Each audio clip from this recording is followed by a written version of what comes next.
ನೈನಿತಾಲ್ ಅದರ ಒಂದು ಪ್ರದೇಶದಲ್ಲಿ ಒಬ್ಬ ಅಘೋರಿಯ ಭೇಟಿಗೆ ಅಂತ ಹೋದೆ. ಅವರ ದೇಹವನ್ನು ಬಿಡ್ತಾರೆ, ಬಿಟ್ಟು ಆ ದೇಹ ತನಗೆ ತಾನೇ ಫ್ಲೋಟ್ ಆಗಿ ಗಂಗೆಯಲ್ಲಿ ಬೀಳುತ್ತೆ.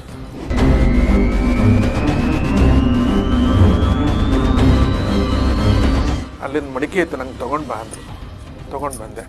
तुम औरत हो ना, आज एक तुम खाना पकाना है हमको, बहुत भूख लगे.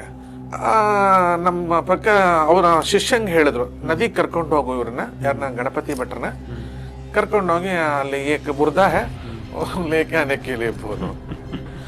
ಅವ್ರು ಹೆದರು ಬಿಟ್ರು. ಅವರು ಈಗ ಬಂದ್ಮೇಲೆ ಇವ್ರ ಸಿಕ್ಕಾಕೊಂಡಿದ್ದು ಒಂದು, ಆ ಹೆಣ ತರದೇ ಇದ್ದ ಇವರೆಲ್ಲಿ ಹೆಣ ಆಗಿಬಿಡುತ್ತಾರೋ ಅಂತ ಒಂದು ಭಯ. ಕುದೀಲಿಕ್ಕೆ ನನ್ನ ಕೈಲೇ ಹಿಡಿಸಿದ್ರು. ಅವರೇ ಕೈ ಹಾಕಿದ್ರು, ನನ್ನ ಕಡೆ ನೋಡಿದ್ರು, ನನ್ನ ಕೈ ಹೀಗೆ ಮಾಡಿದೆ, ನನ್ನ ಕೈಲಿ ಹಾಕಿದ್ರು. 2 ರಸಗುಲ್ಲ ಬಿತ್ತದಲ್ಲಿ.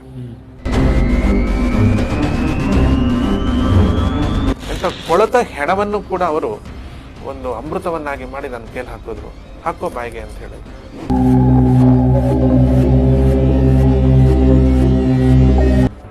ಬಾಯಿಗೆ ಹಾಕೊಂಡೆ. ನಂಗೆ ಮಾಮೂಲಿ ಅದು ರಸಗುಲ್ಲಾಗೆ ಇತ್ತು. ಗಣಪತಿ ಭಟ್ರಿಗೆ ಸ್ವಲ್ಪ ಧೈರ್ಯ ಬಂತು. ಅವರು ಕೈನ ಮುಂದೆ ಹಿಂಗಂದ್ರು. ಅವ್ರಿಗೆ ಆ ರಸಗುಲ್ಲ ತೆಗೆದು ಹಾಕಿದ್ರು. ರಸಗುಲ್ಲ ಹಾಕಿದ್ರೆ ಅದೊಂಥರ ಸುಟ್ಟ ಮಾಂಸದ ಥರನೇ ಆಗ್ಬಿಡ್ತದು.